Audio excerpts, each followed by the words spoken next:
क्या?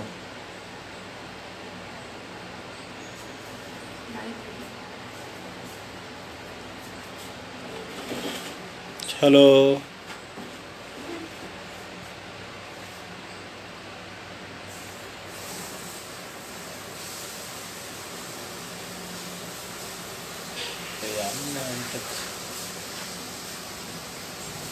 लाइव हो गया।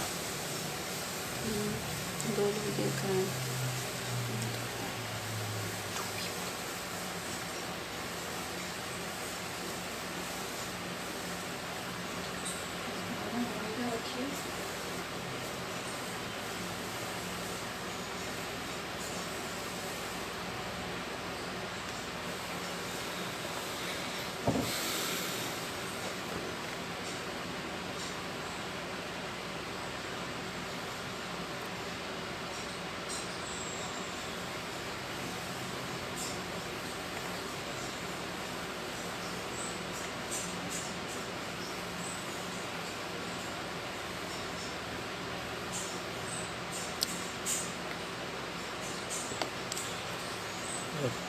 प्रणाम।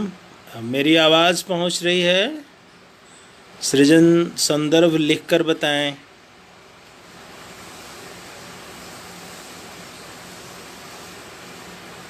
मेरी आवाज़ पहुंच रही है?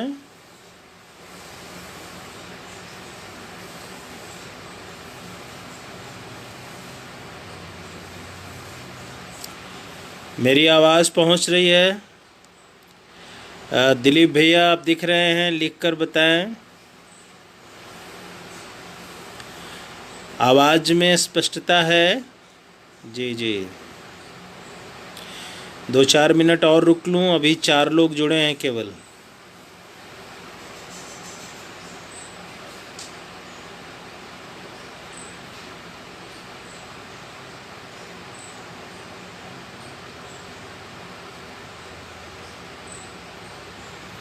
गोविंद केसरी जी, सृजन संबंध, सौम्या शर्मा जी, दिलीप भैया, आप सबका बहुत बहुत अभिनंदन है।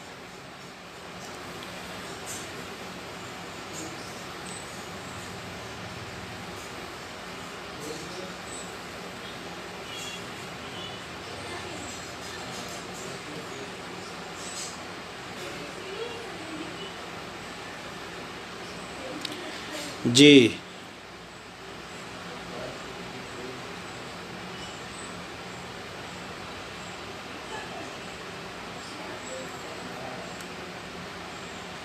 जी। डॉक्टर सत्यजीत कुमार सिंह, सौम्या जी ने लिखा है, आप दोनों को बहुत बहुत नमन। बसंत मिश्रा जी, आपको भी नमन। जब आरंभ करना हो सृजन संबंध से बताएंगे, मैं आरंभ करूंगा।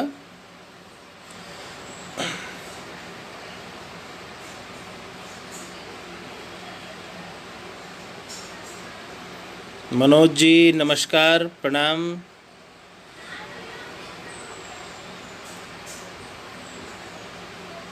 धीरेन्द्र, बहुत बहुत स्नेह, बहुत बहुत आशीष।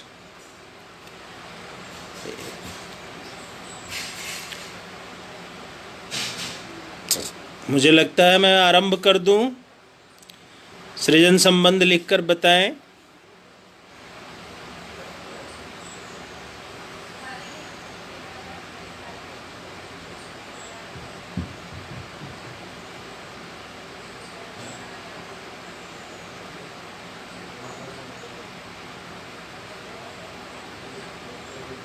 ओके। ओम पूर्णमिदं पूर्णमदः पूर्णात् पूर्णमुच्यते पूर्णस्य पूर्णमादाय पूर्णमेवावशिष्यते। ओम उद्वयं तं सस्परिष्वः पश्यन्त उत्तरं देवं देवत्रा सूर्यम् अगन्मज्योतिरुत्तमम्। मैं आप सभी अग्रजों, बंधुओं, हृदय अभिन्न मित्रों, भगिनियों, सभी का हार्दिक वंदन करता हूँ, अभिनंदन करता हूँ। और मैं सृजन संदर्भ को विशिष्ट रूपेण हम अपना आभार प्रकट करना चाहते हैं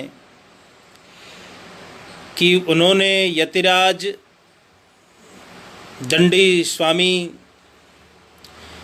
किसानों के महाप्राण, सनातन वैदिक परंपरा के संरक्षक, भारत माता की अमर्त्य वाणी, युग क्रांति के प्रवर्तक, सचेतक, प्रचारक, उद्भावक और साक्षात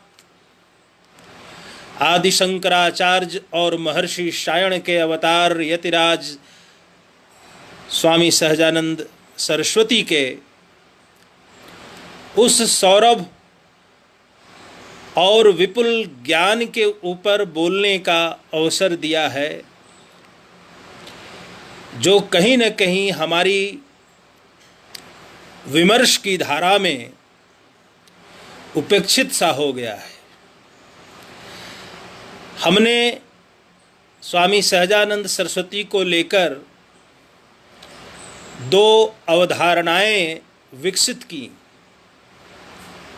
एक अवधारणा यह कि वो अयाचक ब्राह्मणों के बृहत्तर इतिहास के उद्भावक, समीक्षक और उनकी ऐतिहासिक भूमिका के प्रचारक थे।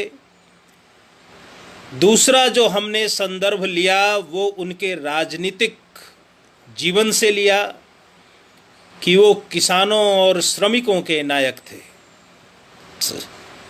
इन दो अवधारणाओं के पार्श्व में बहुत दूर चला गया है वह सब कुछ जिसकी महत्ता सहजानंद सरस्वती के चरित्र और उनके विराट ज्ञान वैभव की निर्मिति में सबसे समुज्ज्वल और युगांतकारी एक आयाम रखता है, एक बृहत्तर स्वरूप रखता है।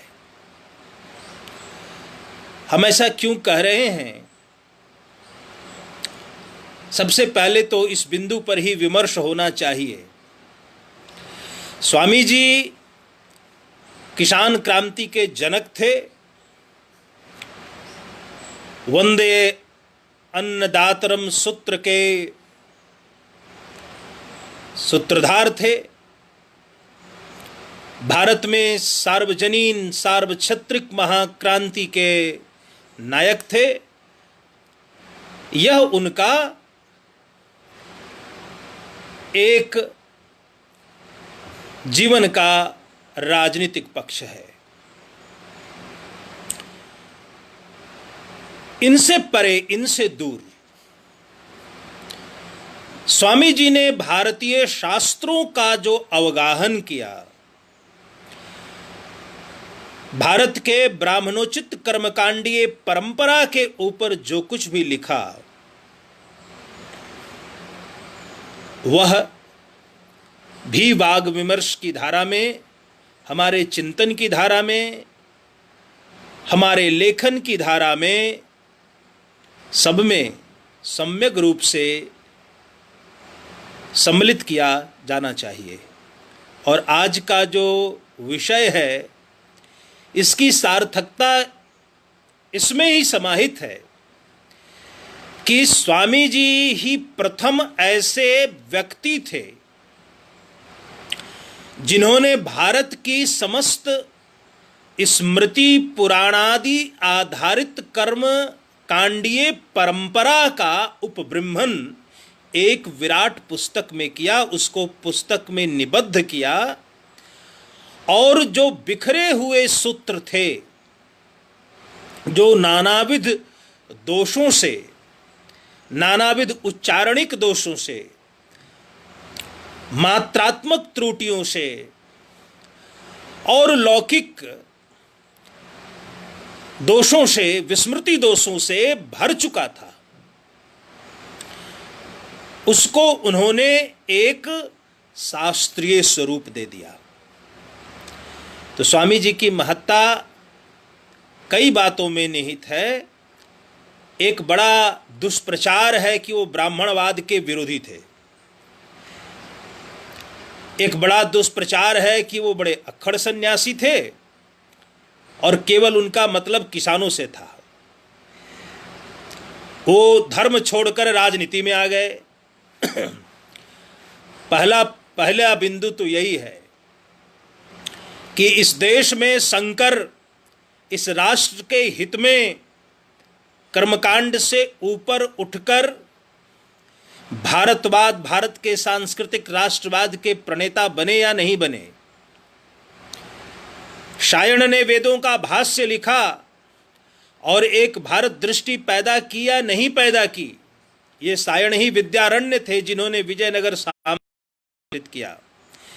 यदि शंकर और शायण इस देश में, इस देश की सनातन परंपरा के साथ साथ राजनीतिक और राष्ट्रवादी चेतना के प्रणयनकार हो सकते हैं, तो स्वामी सहजानंद सरस्वती ने भी राष्ट्र धर्म को महत्वपूर्ण मानकर यदि एक राष्ट्रीय चेतना के अभिप्रसार की दृष्टि से क्रांति की, तो वह शंकर और शायण से पृथक कैसे हो सकते हैं। अब प्रश्न यह पैदा होता है कि स्वामी जी ने एक युगांतकारी महात्मा के रूप में कर्मकांड के बिंदुओं पर प्रकाश क्यों डाला। देखिए, माना जाता है कि ब्राह्मण की सर्वकारेण सर्वतो भावेण जो प्रतिष्ठा है वह कर्मकांड के परिशुद्धात्मक रूप में, परिशुद्ध रूप में कर्मकांड के निर्वाह, कर्मकांड के संरक्षण और कर्मकांड के ज्ञान के प्रवाह को बढ़ाने के कारण है। फिर तो यह स्वामी जी का उत्तरदायित्व था कि वह कर्मकांड के ऊपर एक विशद परिचर्चा आरंभ करते। लेकिन यहाँ स्वामी जी के अपने वैयक्तिक अनुभवों का उल्लेख करना अपरिहार्य प्रतीत होता है। स्वामी जी ने एक दशनामी दंडी सन्यासी के रूप में आने के बाद भी कर्मकांड की रचना क्यों की, कर्मकलाप की रचना क्यों की? यह प्रश्न हमारे लिए, समाज के लिए, देश के लिए और कर्मकांडीय समस्त समुदायों के लिए बड़ा ही महत्वपूर्ण है। इसको स्वामी जी ने अपने 1200 पृष्ठों के कर्मकलाप के प्राकथन में, उपोद्घात में वर्णित किया है। हम आपका ध्यानाकर्षण चाहते हैं उस ओर। स्वामी जी कहते हैं कि कर्मकांड की जो परिशुद्धता है, चाहे वो वाचिक हो, चाहे वो मंत्रोच्चारण के दृष्टिकोण से हो, या कर्मकांड में विहित सूत्रों के अनुपालन से हो, या उस कर्मकांडीय परंपरा के निर्वाह से हो, उसमें सबसे जो मौलिक बात है कि उसको त्रुटि पूर्ण नहीं होना चाहिए। नानाविध त्रुटियों से जो पूर्ण कर्मकांड है वो अशुद्ध है, वह त्याज्य है। ये पहला बिंदु है जो स्वामी जी ने स्पष्ट किया है। यानी वो चाहते थे कि कर्मकांड जो जीवन के संस्कारों को, जात कर्म से लेकर पुंसवन से लेकर जो अंत्येष्टि तक के हमारे संस्कार हैं, स्वामी जी ने इसकी विशद व्याख्या प्रस्तुत की है।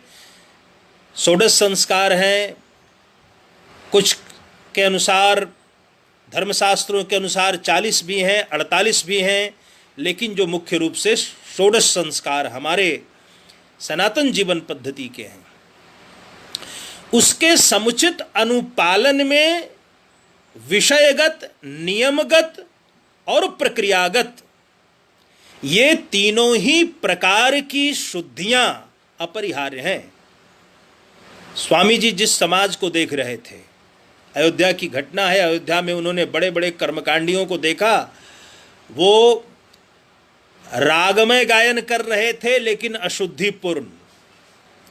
किस प्रक्रिया में क्या होना चाहिए इसका अनुपालन नहीं हो रहा था। और शायद स्वामी जी ने अभी हाल में अयोध्या में भूमि पूजन का एक कार्यक्रम देखा होता, तब भी शायद उनका क्रोध कर्मकांड को लेकर उतना ही भड़का होता कि बिना शांति पाठ के, स्वस्ति वाचन के, बिना देवताओं के आवाहन के, बिना गणेशादि पंच देवताओं की स्थापना के, अग्नि के आधान के कोई पूजा, कोई प्रक्रिया आखिर संपन्न कैसे की जा सकती है।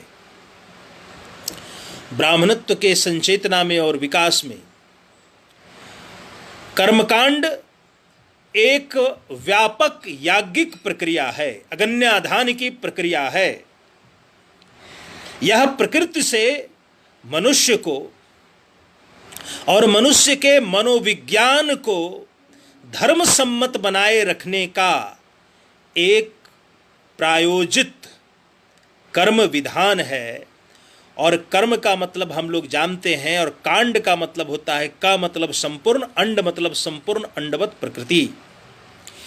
तो जो कर्म आप इस अंडवत प्रकृति के या ब्रह्मांडीय रचना के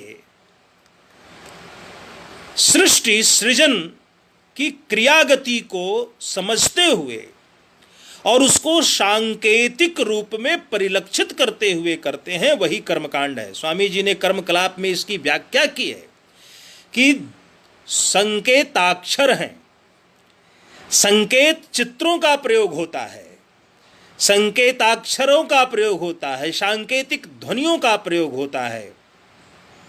यह जो प्रतीकात्मवाद है हमारे कर्मकांड का, उसका विशद और वैज्ञानिक अनुशीलन स्वामी जी ने कर्मकलाप में प्रस्तुत किया। उसका प्रथम और मौलिक कारण यह उन्होंने उल्लिखित किया है कि कर्मकांड की परंपरा का व्यापक ह्रास हुआ है।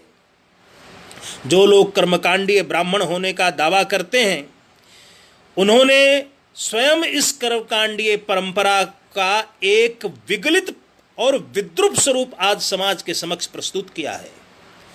इसलिए हम आपको ये बताना चाहते हैं कि स्वामी जी ने कर्मकांड के व्यापकता को, कर्मकांड की विशदता को, उसके मौलिक पौराणिक स्मार्त वैदिक चरित्र को पुनर्परिभाषित करने, परिशुद्ध करने और उसको मानवोपयोगी बनाने के दृष्टिकोण से कर्मकलाप की रचना की है। यह उनके उपोद्घात में आमुख में वर्णित किया गया है। अब एक दूसरा प्रसंग भी उसमें बहुत रोचक है, जिसकी अवहेलना नहीं की जा सकती है, जिसके बारे में बहुत ही दृढ़ संकल्पना के साथ स्वामी जी ने कुछ कहा है। स्वामी जी के उस दृढ़ संकल्पित मनोभाव और समाज सुधार की दृष्टि को हम वंदन करते हैं।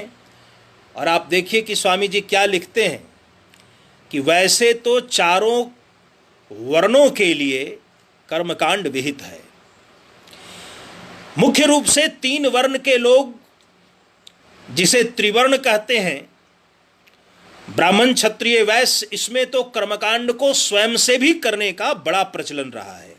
तीनों वर्णों में स्वयं से कर्मकांड करने का प्रचलन रहा है। स्वामी जी ने ऐसा लिखा है। स्वामी जी लिखते हैं कि तक्षक सूत जैसे सूतकार, स्थापकाचार्य, शिल्पकार भी कर्मकांड जानते थे। यानी कि कर्मकांड किसी वर्ग विशेष, जाति विशेष, वर्ण विशेष की परिधि में बंधा हुआ नहीं था। यह एक सर्वमान्य, सार्वजनीन, विकसित पद्धति थी, जिसका मनुष्य अपने जीवन में एक सांस्कारिक शुचिता को बनाए रखने के लिए प्रयोग करता था।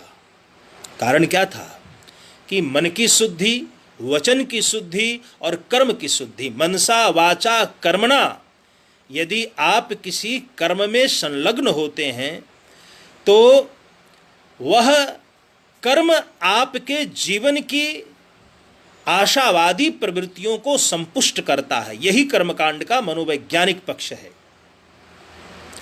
तो स्वामी जी ने कहा कि चारों वर्ण के लिए कर्मकांड विहित है और कर्मकांड वर्ग विशेष की पेशावृत्ति नहीं है, इसको बना लिया गया है। यह कुछ दुर्गुणों और दुराग्रहों से क्यों परिवेष्टित होता चला जा रहा है, इसको समझने की जरूरत है। ये जो चातुर्वर्ण व्यवस्था है, इसमें कर्मकांड की मान्यता चारों वर्णों के लिए है। कहीं कहीं अवश्य लिखा गया है कि इसे योग्य ब्राह्मण, श्रोत्रिय ब्राह्मण, सात्विक प्रवृत्ति का ब्राह्मण संपन्न कराए, किंतु सामान्य रूप से यह सभी वर्ग के लोगों के लिए है। स्वामी जी ने दूसरी मान्यता स्थापित की है।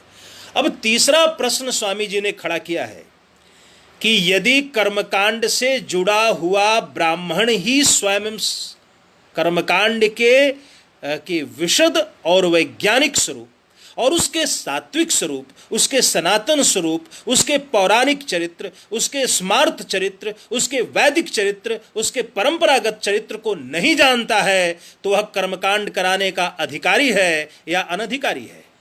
यह प्रश्न खड़ा करने का साहस भारतवर्ष के 5000 वर्ष के इतिहास में यदि किसी दंडी स्वामी ने किया तो वो अकेले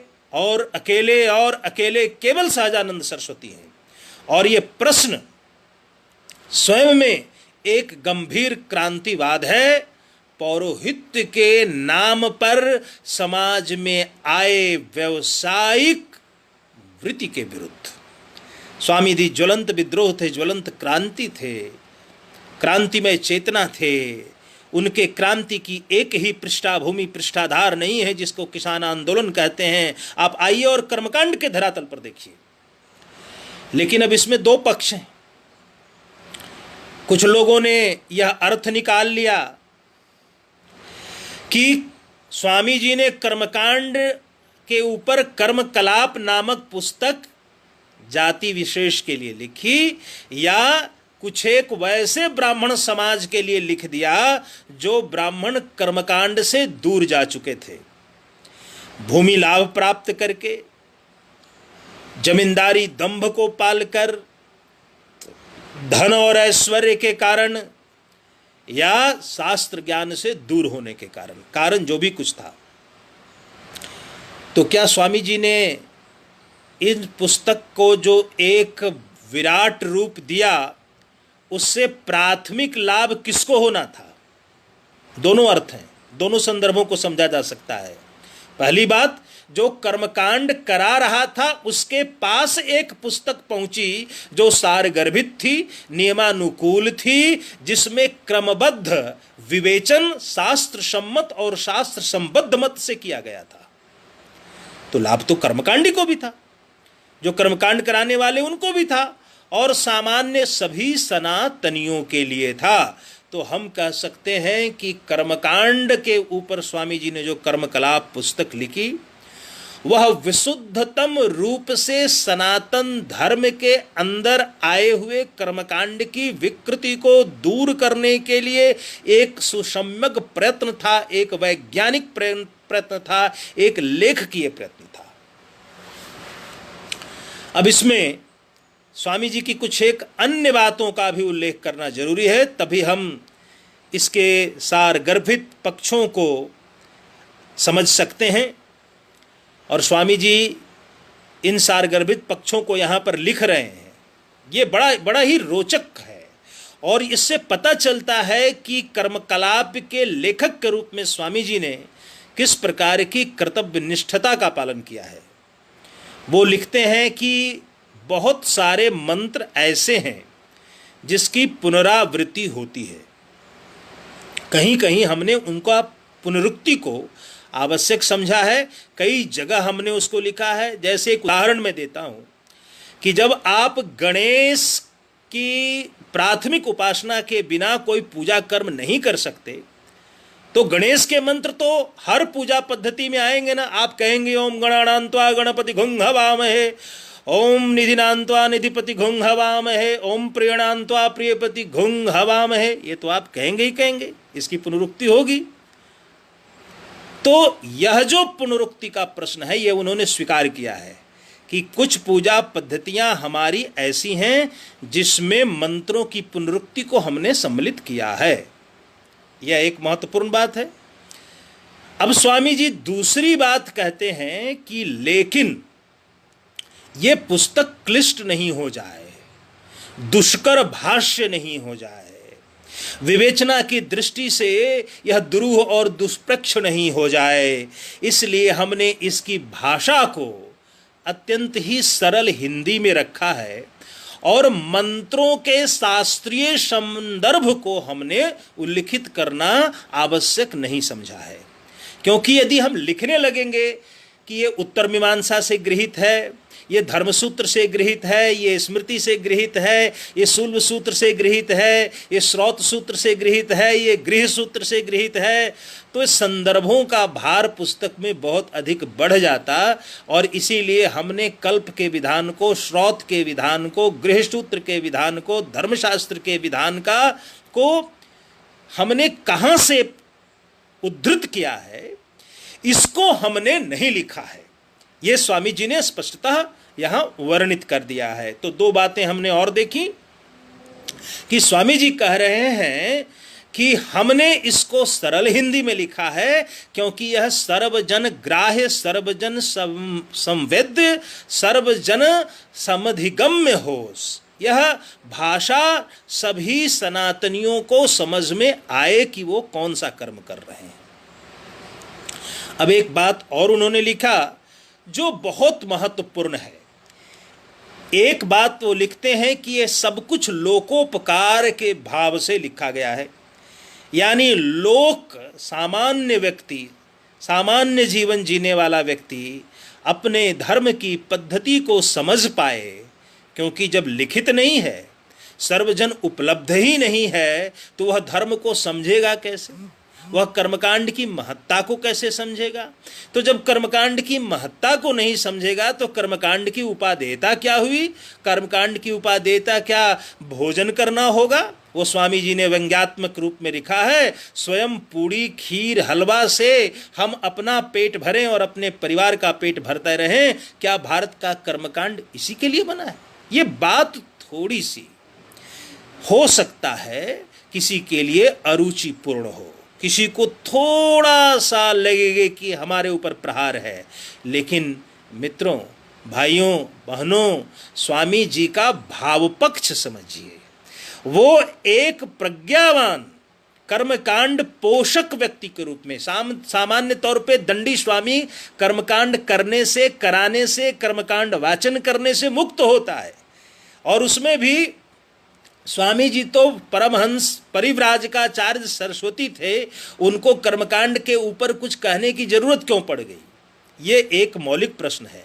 तो जरूरत इसलिए पड़ी क्योंकि क्रांतिदर्शी महात्मा के रूप में स्वामी जी समाज और राजनीति के धरातल पर ही परिवर्तन नहीं चाहते थे, वो भारत के आध्यात्मिक क्रांति दृष्टा थे और इसलिए पहले इस भारत के आध्यात्मिक उत्कर्ष की बात कर्मकांड के माध्यम से कर रहे हैं।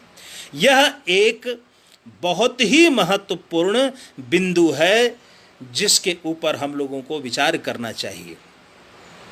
अब हम लोग देखेंगे कि स्वामी जी ने किन किन पद्धतियों का अनुसरण किया है और इससे क्या क्या पता चलता है आपको इस पुस्तक से।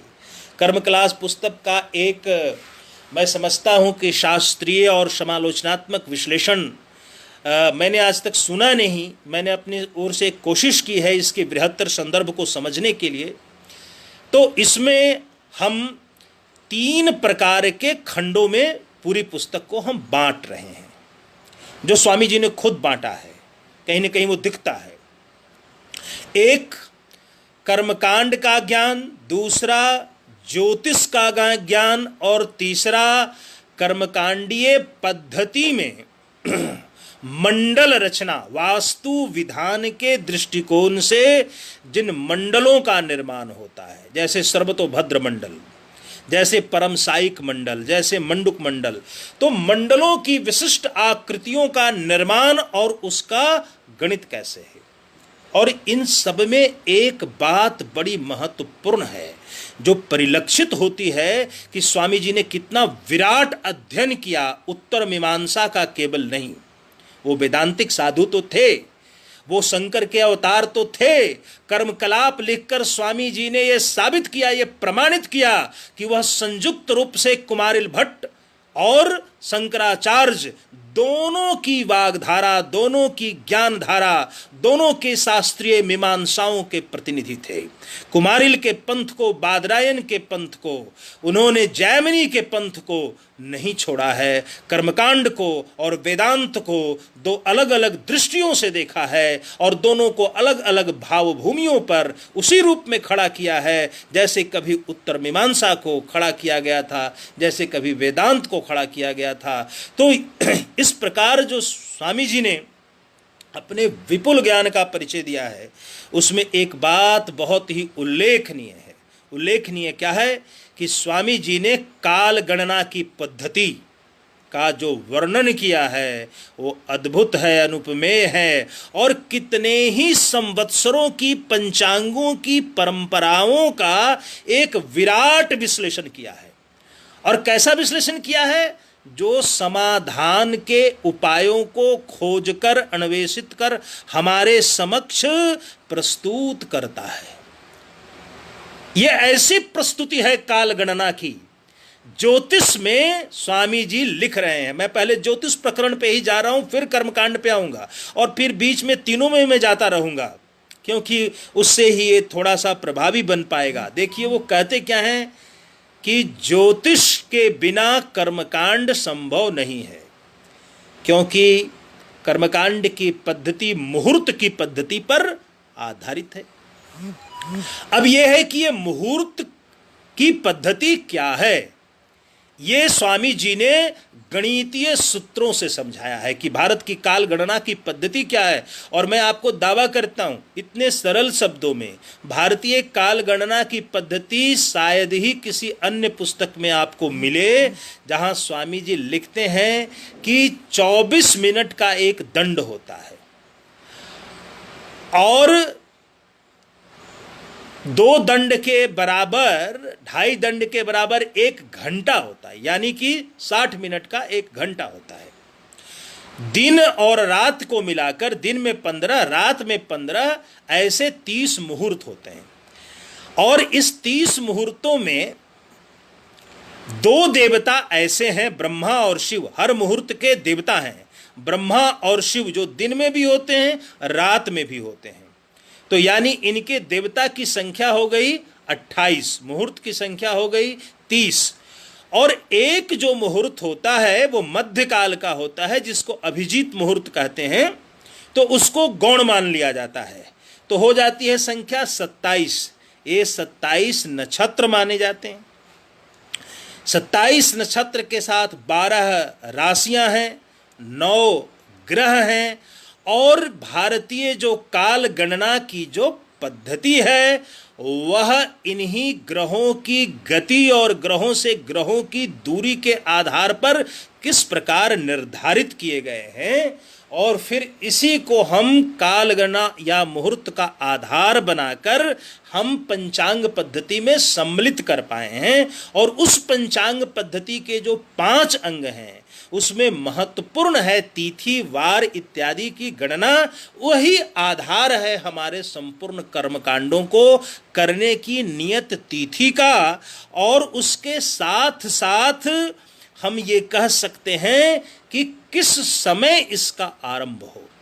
अब स्वामी जी ने शास्त्र के साथ लोक की मान्यता से जुड़ी समस्याओं का भी बड़ा गंभीर अध्ययन किया, और उसके लिए स्वामी जी ने सब कुछ प्रस्तुत किया है। क्या प्रस्तुत किया है कि लोक में मान्यता क्या है, शास्त्र में मान्यता क्या है, और हमारे शास्त्रों में क्या क्या संदर्भित किया गया है।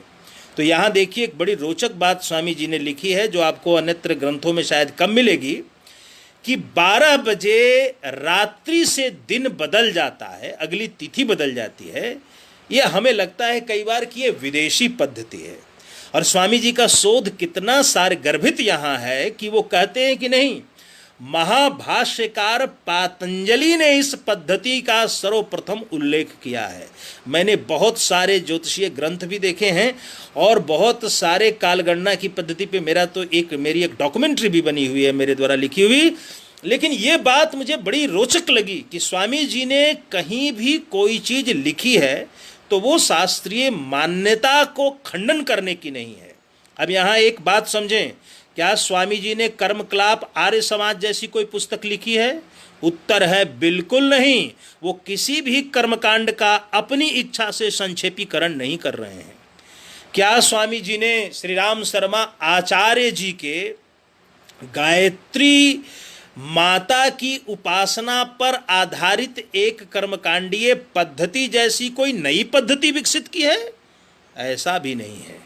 क्या इन्होंने ब्रह्म समाजियों जैसी कोई पद्धति विकसित की? बिल्कुल नहीं की।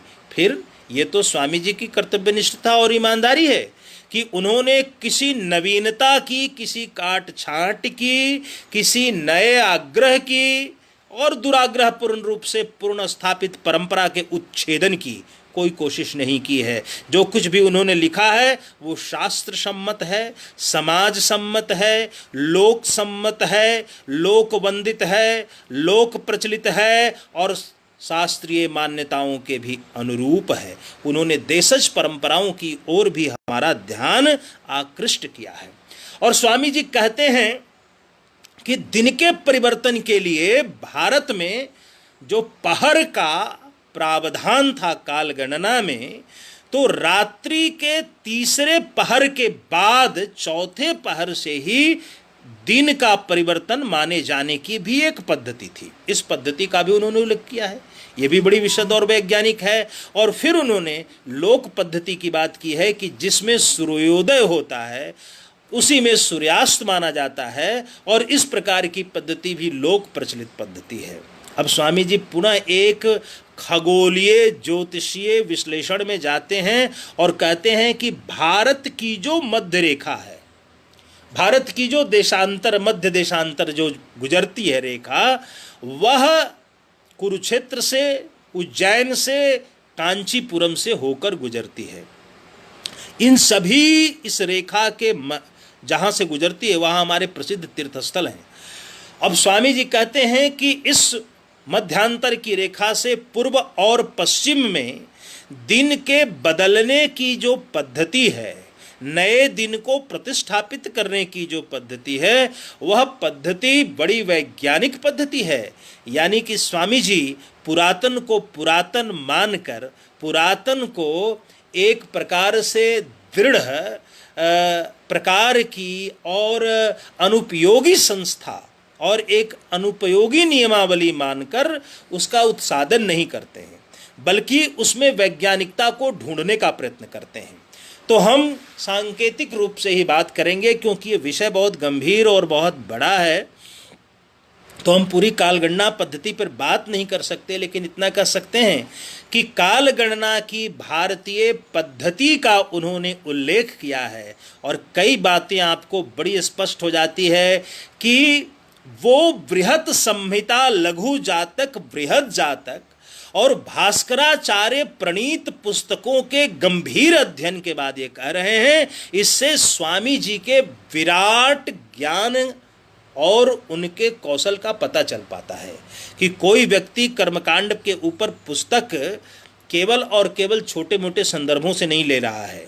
वह व्यक्ति भास्कर के भी कालगणना की पद्धति को समझते हैं और स्वामी जी जो हमारा बृहद संहिता है वराह मिहिर की, उनकी कालगणना की पद्धति का भी समग्र अध्ययन उन्होंने किया है और काशी में भी किया था।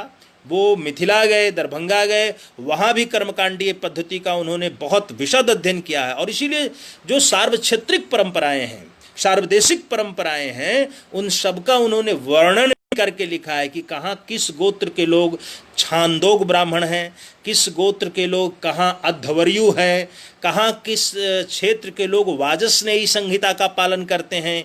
यह भी उन्होंने अपनी पूर्व पीठिका में लिखा है कि भारत में कर्मकांडीय परंपरा में अब मूलतः दो प्रकार के ब्राह्मण आपको दिखाई पड़ते हैं। एक जो सामवेद की 1000 के आसपास शाखाएं हैं, 1000 प्रकार की शाखाओं का उन्होंने ये अंक लिखा है कि सामवेद चूँकि गायन की पद्धति है और शाम की पद्धति में क्षेत्रीय पद्धतियाँ बहुत विकसित हुई, तो इस साम गायन की पद्धति के आधार पर आपको कहीं कहीं भेद नजर आता है। और परंतु ये सभी ब्राह्मण छंदोग ब्राह्मण कहे जाते हैं। और इस प्रकार से जो शुक्ल यजुर्वेदीय शाखा का परिपालन करते हैं वो वाजस्नेयी सूत्र वाले ब्राह्मण उन्होंने कहा है, जो अध्वर्यु कैटेगरी के हैं। अर्थात स्वामी जी ने कर्मकांडों में जो विहित शैली है और उसके जो कर्ता हैं, अर्थात होता, ब्रह्मा, उद्गाता, अध्वर्यु, ऋत्विक, इन सभी प्रकार के ब्राह्मणोचित कर्मों को करने वाले, पदता वाले, इनको कौन कौन से लोग करने वाले थे, होता कौन थे, उद्गाता कौन थे, अध्वर्यु कौन थे और ब्रह्मा कौन थे। और इसमें एक विशिष्ट बात है और यह वैशिष्ट प्रतिपादक तथ्य है कि इन ब्राह्मणों का आवाहन कैसे होता है। अब मैं आपको बताना चाहूँगा कि जब हम होता, ब्रह्मा, अर्धवर्यु इत्यादि इत्यादि की बात करते हैं तो यह पौरोहित्यादि कर्म में निष्णात योग्य ब्राह्मण, यथा कर्म तथा योग्य ब्राह्मण के आवाहन के मंत्रों के संदर्भ में स्वामी जी ने लिखा है। और इसके साथ जो एक और बहुत ही महत्वपूर्ण उन्होंने जानकारी कर्मकलाप में उपलब्ध कराई है, उसको भी हमें ध्यान देना है। स्वामी जी ने लिखा है कि आजकल जो भारतीय समाज में पूजा पद्धति प्रचलित है, यह जो पूजा प्रचलित है, इसको हम गणेशादि पंच देवता की पौराणिक पूजा पद्धति कहते हैं, जिसमें स्मृति आधारित नियमावलियों का सबसे महत्वपूर्ण प्रभाव है। यानी कि दो पद्धतियां हैं, एक पौराणिक पद्धति है और एक स्मृति आधारित पद्धति है। दोनों को समझना है। स्मृति जैसे नारद स्मृति, बृहस्पति स्मृति, याज्ञवल्क्य की स्मृति, पराशर की स्मृति, मनु स्मृति, और पुराण जो है 18 पुराण हैं, हमारे 18 पुराण हैं, विष्णु पुराण है, वायु पुराण है, स्कंद पुराण है, इत्यादि इत्यादि महत्वपूर्ण, पद्म पुराण है, अग्नि पुराण है, गरुड़ पुराण है, ये सब हमारे महत्वपूर्ण पुराण हैं। अब स्वामी जी कहते हैं कि पुराणों के नियमों और धर्मशास्त्रों के नियमों में टकराव हो जाए तो कौन सा नियम अपनाया जाएगा। तो स्पष्टतः उन्होंने शास्त्रीय निर्देश का पालन करने के लिए कहा है कि पौराणादि कल्पों में और जो हमारे सूत्र और स्मृति जब मिल जाते हैं, जैसे गृह सूत्र, स्रोत सूत्र, कल्प सूत्र, अपने स्मृति के साथ, स्मृतियों के साथ जब उसका समवाय हो जाता है, नारद स्मृति इसके साथ हो जाए या याज्ञवल्क्य स्मृति के साथ या मनु स्मृति के साथ, तो सूत्र और स्मृति मिलकर धर्मशास्त्र कहे जाते हैं। और वही धर्मशास्त्र न्याय की पद्धति है। तो यह जो न्याय की पद्धति है, ये क्या कहती है कि पौराणिक कर्मकांडों में और यदि सूत्रों में विहित स्मृति आधारित कर्मकांडों के नियमों में कोई विरोधाभास पैदा होता है तो धर्मशास्त्रीय नियमों का परिपालन किया जाएगा और धर्मशास्त्र के नियम पौराणिक नियमों पर भारी पड़ेंगे। तो स्वामी जी ने सामान्य लोगों के लिए बात बताई कि यदि उनको कोई चीज़ विरोधाभासी लगती है, भले ही उनको स्वामी जी की ही पुस्तक में लगती क्यों न हो, उन्होंने लिखा है कि हमारे लेखन में भी लगती हो, तो आप धर्मशास्त्र के नियम को श्रेष्ठतर नियम मानिए। तो हम लोग एक और इस विमर्श में महत्वपूर्ण बिंदु तक पहुँचे हैं कि स्वामी जी ने वस्तुतः वैदिक से ज़्यादा समाज में प्रचलित स्मृति पुराण आदि पर आधारित पंचदेवोपासना की पद्धति की बात की है। अब इसके बाद वो दो खास पद्धतियों की, विशिष्ट पद्धतियों की बात करते हैं, जो हम सभी लोग बहुत हद तक जानते भी हैं और हम लोग पूजा में कहते भी हैं कि पंचोपचार होगा कि षोडशोपचार होगा। यानी कि भक्ति के लिए अपनाए गए स्तवन, वंदन, अर्चना, आरती, नमन, नैवेद्य की पंचोपकार पद्धति का पालन होगा, या हम 16 प्रकार की पद्धतियों का पालन करेंगे। स्वामी जी कहते हैं लोक मान्यता में पंचोपचार प्रचलित हो चुका है, आम तौर पर इसी का प्रचलन है, लेकिन मूल पूजा पद्धति में षोडशोपचार की परंपराएं हैं। और अब इसमें हम कुछ विशिष्ट चीज़ों के बारे में जानते हैं कि स्वामी जी ने किन किन जगहों पर, किन किन वैज्ञानिक पद्धतियों पर विमर्श किया। अब एक है मंडप। सबसे पहले बल्कि स्वामी जी की पुस्तक का जो आरंभ होता है, ये जो पूरा अपने आप में एक कोश है, इस कोश में जो कुछ आरंभ के स्तर पे आपको मिलता है, उसमें एक है मंडप का निर्माण, क्योंकि यह मंडप पूजा पद्धति का एक बृहद आधार है।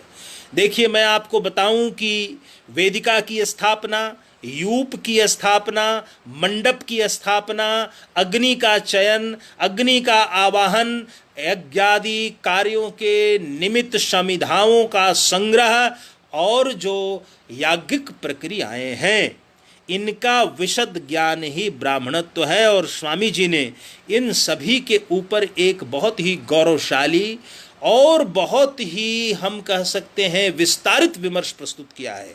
ये एक बहुत व्यापक विमर्श है, ये छोटा विमर्श नहीं है। मंडप क्या है आप इसको समझिए। माँ मकर से संबंधित है, मकर राशि से संबंधित नहीं है, बल्कि मकर रेखा से संबंधित है। मकर की ओर गमन करना, अंड का मतलब हमेशा ही अंडज प्रकृति होती है, ब्रह्मांडीय तत्व होता है, और पा का मतलब पालन करना। अर्थात यह जो मंडपाकृति है, यह स्वयं में ही एक लघु ब्रह्मांड है, और यह जो मंडप रूपी लघु ब्रह्मांड है, यह आपकी यज्ञशाला है। इस यज्ञशाला में ही आप अग्नि का आवाहन करते हैं। अब देखिए, स्वामी जी ने अग्नियों के प्रकार पे बहुत व्यापक और गंभीर परिचर्चा पुनः प्रस्तुत की है। अग्नि कितने प्रकार की होती है, गार्हस्थ्य अग्नि क्या है, आवस्थीय अग्नि किसको कहते हैं, शालाग्नि क्या है, उसके बाद जो है आवाहनीय अग्नि क्या है। तो अलग अलग कर्मों के लिए कहीं कहीं 2 प्रकार की अग्नि का वर्णन होता है, एक गार्हस्थ्य अग्नि है और एक आवाहनीय अग्नि है। और आप जानते हैं कि हम बिना अग्नि के आवाहन के किसी कर्मकांड को पूरा नहीं करते हैं। हम कहते हैं ओम अग्नि इले पुरो मिले पुरोहितम तो हम पुरोहित को अग्नि की प्राप्ति हो। यज्ञस्य देवम ऋत्विजम होतारम रत्नधाततम, ये इस आवाहन का मंत्र बहुत महत्वपूर्ण है। और अग्नि का आवाहन केवल एक मंत्र से नहीं होता है। ओम अग्नि नये सुपथाराय अस्मान विश्वानि देव वयुनानि विद्वान यो अधि अस्मद जुहरामण एनो भूयिष्ठाम ते नमः उक्तिम विधेमा। तो हम अग्नि को एक पथ मानते हैं, एक रास्ता मानते हैं, एक मार्ग मानते हैं। वही जात वेदश है। ओम सुसंविधाय, जो समस्त संविधाओं को लाने वाली है। सोचिसे ओम सुसंविधाय सोचिसे जात वेदशे अग्नये नमः स्वाहा ओम जात वेदशे। ये अग्नि का जो आवाहन है कि अग्नि आए, अग्नि सुस्थिर हो और अग्नि हमारे अपने आहुति को स्वीकार करे, स्वाहा और स्वधा को स्वीकार करे। तो ये अग्नि की चयन की प्रक्रिया को निश्चित रूप से महत्वपूर्ण बनाना, महत्वपूर्ण उसकी व्याख्या करना स्वामी जी ने किया है कि कैसे वैदिक चिति मंडप का निर्माण होता है, और फिर उन्होंने कई प्रकार के कुंडों के निर्माण का, जो इस कुंड में समिधा डाली जाती है, अग्नि प्रतिष्ठापित की जाती है, वो कुंडों के प्रकारों की व्यापक चर्चा की है कि कुंडों की का किसे वर्गाकार कुंड कैसे बनते हैं। वर्गाकार कुंड की लंबाई, चौड़ाई और गहराई समान होनी चाहिए। कुंड निर्माण की विधि क्या है, इसका भी उन्होंने व्यापक वर्णन किया है। मंडप का जैसे वर्णन किया है, बांस कैसे गाड़े जाने चाहिए, खूंटियाँ कहाँ होती हैं वैदिक परंपरा में, वो सारी बातें इस विधान में है। और यूप का निर्माण जो किया जाता है, ऊपम यूपम इदम ज्योति, जो यूप है यह स्वयं ज्योति के समान है। और इस वैदिक यूप को मंडप में गाड़ने की परंपरा थी, उस ओर भी हमारा इस पुस्तक में ध्यानाकर्षण किया गया है। और इससे लगता है कि अग्नि सूक्त का, वेदों का, स्वामी जी ने एक बहुत ही व्यापक अध्ययन किया है, उसकी मीमांसा की है, और जो उसका प्रस्तुतिकरण किया है, उन्होंने अलग अलग पूजा और अलग अलग कर्मों के संदर्भ में अग्नि का मंत्र क्या होना चाहिए। देखिए होता क्या है कि हम एकाधिक मंत्र अग्नि का जानते हैं और उसी मंत्र के आधार पर आवाहन करते हैं, लेकिन उन्होंने अग्नि सूक्त के विविध मंत्रों को विविध संदर्भों में यहाँ पर उल्लिखित किया है। तो वो पूजा पद्धति का जो बृहद वर्णन है, उसके वैदिक पक्ष जहाँ जहाँ पर हैं उनको भी उन्होंने चिन्हित किया, उनको रेखांकित किया, उसको संपस्थित करने का पूर्ण रूपेण स्वामी जी ने प्रयत्न किया है। अब इसमें एक बड़ी महत्वपूर्ण बात जो आती है कि स्वामी जी ने जिन पर जोर दिया है, काफ़ी बहुत अधिक उन्होंने हम कह सकते हैं कि अपने शब्द सामर्थ्य को और अपने ज्ञान को उनके संदर्भ में, जो विषय है उनके संदर्भ में प्रस्तुत करने की चेष्टा की है। वह सारा संदर्भ जो है वह संस्कारों का है, यानी कि हर व्यक्ति को, सनातनी को अपने घर में रहते हुए संस्कारों का बोध हो और संस्कारों की प्रक्रिया को वह समझ पाए, और किस प्रक्रिया को किस प्रकार कहते हैं, जो लोक प्रचलित नहीं रह गए थे।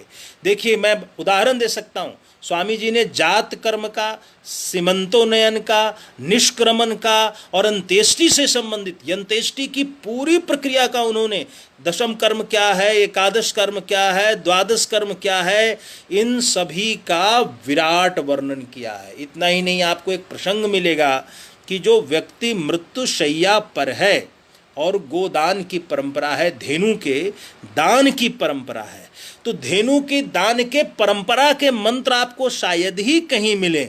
ये सारे संदर्भ जो हैं कि धेनु का गान, धेनु के दान के समय किस मंत्र का गायन होता है, धेनु का दान किस प्रकार से किया जाना चाहिए, समाज वस्तुतः इन बिंदुओं को पूर्णता में भूल चुका था। लेकिन स्वामी जी ने ऐसी तमाम चीज़ों को जो मृत्यु और अंत्येष्टि से संबंधित हैं, जो दान से संबंधित हैं, जो पितृतर्पण से संबंधित हैं, इन सब को एकीकृत किया है और उसका एक बड़ा ही समग्र स्वरूप जो है अपने पुस्तक में उन्होंने प्रस्तुत किया है। अब एक तीसरी बात जिसके ऊपर हम लोग विमर्श करेंगे और फिर हम लोग अब मैं सरस्वती को विराम भी दूंगा। जो तीसरी बात है वह है कि स्वामी जी ने मंडलों की बहुत चर्चा की है। ये मंडल क्या है? ये है रिचुअल कॉस्मोग्राफ, यानी जहाँ हम पूजा करते हैं वहाँ बहुत सारी विधिक प्रक्रियाओं को करनी पड़ती है। आप देखते होंगे कि उन विधिक प्रक्रियाओं में क्या होता है, कलश की स्थापना होती है, कलश का भी मंत्र होता है, ओम कलशस्य मुखे विष्णु, है ना, और कंठे रुद्र समाहिता, मूले तत्र स्थितो ब्रह्मा, मध्य मातृगणा स्थिता, कुक्षौ तु सागरा सर्वे सप्तदीपा वसुंधरा। ये मंत्र कलश का है कि सभी तीर्थों के जल, है ना, सभी नदियों के जल इसमें आकर इस कलश में समाश्रित हो जाएं, समाहित हो जाएं। और फिर हम कहते हैं ऋग्वेदो यथा यजुर्वेदो साम वेदो अथर्वणा, ये चारों ही वेद इसमें आकर समाश्रित हो जाएं। संहिता सर्वस्व संहिताश्चैव, सभी संहिता इसमें आकर कलशे तु समाश्रिता, कलश में आकर समाहित हो जाएं, कलश के अंग बन जाएं। यानी कि यह कलश ही संपूर्ण हमारी सप्तदीप वसुमती का आधार है, 7 दीपों वाली वसुमती का आधार है कलश ही। चूँकि जल तत्व है कलश में, जल में जो शयन करता है, का मतलब संपूर्ण, ला मतलब लय होना, शा मतलब शयन करना, सृष्टि की संपूर्ण प्रक्रिया, जीवन की प्रक्रिया इस कलश में उपस्थित है। रुद्र भी उपस्थित हैं, विष्णु भी उपस्थित हैं, ब्रह्मा भी उपस्थित हैं, मातृमूर्तियां भी उपस्थित हैं, चारों वेद भी उपस्थित हैं और सभी तीर्थों के जल भी समुपस्थित हैं। और अंत में जब हम कलश की जल राशि को छींटते हैं तो हम कहते हैं दुरित क्षयकार का, ये हमारे समस्त क्षयों को दुरित करने वाली राशि, जल राशि अपने आप में प्रमाणित हो, सिद्ध हो। तो स्वामी जी ने हर पूजा पद्धति को लिया है। अब जब कलश की स्थापना की हम बात कर रहे हैं तो उसी संदर्भ में एक बहुत महत्वपूर्ण विधा की ओर स्वामी जी ने हमारा संकेत किया है, और वह गणितीय ज्योतिष वास्तु के सिद्धांतों पर आधारित मंडलों की निर्माण की परंपरा। आप देखते होंगे कि पंडित जी कोई अल्पना जैसी चीज बना रहे हैं, कोई कोलम जैसी चित्र बना रहे हैं, कुछ रेखांकन कर रहे हैं, कुछ फूल वूल बना दिए। ये सामान्य फूल बनाने की पद्धति नहीं है, यह तो एक अपने आप में विराट पद्धति है, और इस ज्ञान को मंडल दृष्ट ज्ञान कहते हैं। मैं इसकी विवेचना करूंगा कि मंडल क्या है। तो माँ का मतलब मैंने आपको बताया है कि सूर्य है, स्वयं सूर्य है, और माँ का जो अंडवत प्रकृति है और जिसमें सब कुछ लय है, इस मंडल में ही सब कुछ लय है। यह सौर मंडल है। स्वामी जी ने भी कहा है कि दिन गणना की पद्धति में चांद्रमास पद्धति का पालन भी भारत में होता है। चांद्रमास पद्धति में 15 दिन का और 15 दिन का आकलन किया जाता है, कृष्ण पक्ष शुक्ल पक्ष का, और हम चांद्रमास से तिथि का निर्धारण करते हैं। लेकिन सौर तिथि के अनुसार सौर मास की स्वामी जी ने बात की है, जिसके आधार पर बांग्ला संवत्सर की उन्होंने चर्चा की है कि बांग्ला में संवत्सर पद्धति है, दक्षिण में संवत्सर पद्धति है कि एक राशि में सूर्य एक महीने तक स्थित होता है, 12 राशियों में सूर्य गमन करता है। तो इस प्रकार से 12 महीने होते हैं, और इस गमन में 2.5 मुहूर्त में वो गमन करता है, एक दिन में कोई 2:15 में। तो ऐसे उन्होंने गमन की पद्धति को भी निर्धारित करके बताया है, और बताया है कि इस प्रकार से 30 दिन का सौर मास होता है, और 12 मास का एक वर्ष होता है, एक संवत्सर होता है। इस पद्धति की भी उन्होंने व्यापक चर्चा की, यानी कि वो सूर्य सिद्धांत, पैतामह सिद्धांत और बहुत सारे हमारे काल के सिद्धांतों से परिचित थे। मंडल निर्माण की पद्धति में भी उन्होंने इसी खगोलीय वास्तु ज्ञान के प्रयोग को दर्शाया है स्वामी जी ने, और ये प्रमाणित करता है कि जो हमारा धार्मिक ज्यामिति है, आध्यात्मिक ज्यामिति है, शूल सूत्र पर आध्यात्मिक जो ज्यामिति है, उसका कितना गहरा अध्ययन स्वामी जी ने अपने समय में किया था कि उसकी जो गणितीय परिकल्पना है, उसकी जो रैखिक परिकल्पना है, उसकी जो चित्रात्मक परिकल्पना है, तीनों परिकल्पनाओं को उन्होंने एक सत्कृत रूप, एक सत्कृत स्वरूप प्रदान करते हुए अपनी पुस्तक में उपस्थित किया गया है। और आप जानते हैं कि हम कहते हैं अखंड मंडलाकारं व्याप्तम येन चराचरम तत्पदम दर्शितम येन तस्मै श्री गुरुवे नमः। उस गुरु को नमन किया गया है जो गुरु मंडल के ज्ञान को रखता है। मंडल क्या है? जो भू स्थान है, जो अंतरिक्ष स्थान है और स्व स्थान है, ये तीनों स्थानों में 11 देवता हैं, और ब्रह्म स्थान मिलाकर 32 देवता हो गए। तो एक ब्रह्म स्थान और उसके पाद स्थान, विभिन्न देवता, नवग्रह और दिग्पाल, इन सभी को लेकर मंडलों की संरचना की जाती है। और मंडलों में परमसायिक मंडल है, सर्वतोभद्र मंडल है, मंडलों में मंडुक मंडल है, इस प्रकार से चक्रांबुज मंडल है, चक्र और पद्म जो पंखुड़ियाँ होती हैं उनकी मिश्रित संरचना है, जिसका मंदिरों के ऊपर वितान में भी निर्माण होता है, और जिसको भौमज कला के रूप में, भौमिक चित्र के रूप में, भूमि चित्र के रूप में, जिसका हम निर्माण स्थल पर भी, पूजा स्थल पर भी करते हैं, और मंदिर में वही ऊर्ध्व चित्र कहलाता है। जब दीवार पे बनता है तो उसको भित्ति चित्र कहते हैं। तो ये सब कुछ मंडलाकृति में बनाई जाती है, जो भूमि पर बनाई जाती है। और इसमें स्वामी जी ने केवल और केवल मंडलों की बात नहीं, एक कुंडी पक्ष का निर्माण कैसे होता है, नवकुंडी पक्ष का निर्माण कैसे होता है, पंचकुंडी का कैसे निर्माण होता है, नवग्रह मंडल कैसे बनता है, इन सभी चीज़ों का एक विशद रेखा चित्र प्रस्तुत किया है। और इससे यह प्रमाणित होता है कि स्वामी जी की जो मूल भावना थी वो यह थी कि कर्मकांड पद्धति पूर्ण शुचिता के साथ, ज्योतिष और वास्तु के गणितीय ज्ञान के साथ और स्वर विज्ञान के, हमारा जो ध्वनि विज्ञान है उसके ज्ञान के साथ, उसकी परिशुद्धि के साथ संपूर्ण किया जाए। इसी से समाज को एक आध्यात्मिक संबल और बल मिल पाएगा। तो मैंने अपने यथा योग्य इस विषय को आप तक व्याख्यायित किया है, पहुंचाने का प्रयत्न किया है, और जितना मुझे समय की परिसीमा बताई गई थी उस परिसीमा के अनुरूप मैंने इस विषय को समाप्त किया है। और मेरा ये आप लोगों से आग्रह भी है कि स्वामी सहजानंद सरस्वती का तात्पर्य केवल किसान नेता नहीं है, वो कर्मकांड और ज्योतिष के महान विद्वान के रूप में समाज के सामने प्रस्तुत किए जाने चाहिए। वो न्यायशास्त्र के विद्वान थे। उनकी अथर्ववेद पर लिखी पांडुलिपि और न्याय पर लिखी पांडुलिपि हम लोगों को नहीं मिल पाई, उसको प्रकाशित किए जाने की ज़रूरत है। ये आज हमारे समाज का दुर्भाग्य है। मैं कह सकता हूँ कि स्वामी जी ने अथर्ववेद पे भाष्य लिखा, वो भाष्य हमारे समक्ष नहीं है। न्याय पर उनके द्वारा लिखा गया भाष्य हमारे पास नहीं है। तो ये हमारे समाज की एक विफलता है कि हम उनके कृति की रक्षा नहीं कर पाए। और उन्होंने इस देश की ब्राह्मण परंपरा को, देखिए स्वामी जी ने पहली रचना ब्राह्मण समाज की स्थिति लिखी है। ब्राह्मण समाज का मतलब एक वैसा समाज केवल नहीं है जो कर्मकांड करता है।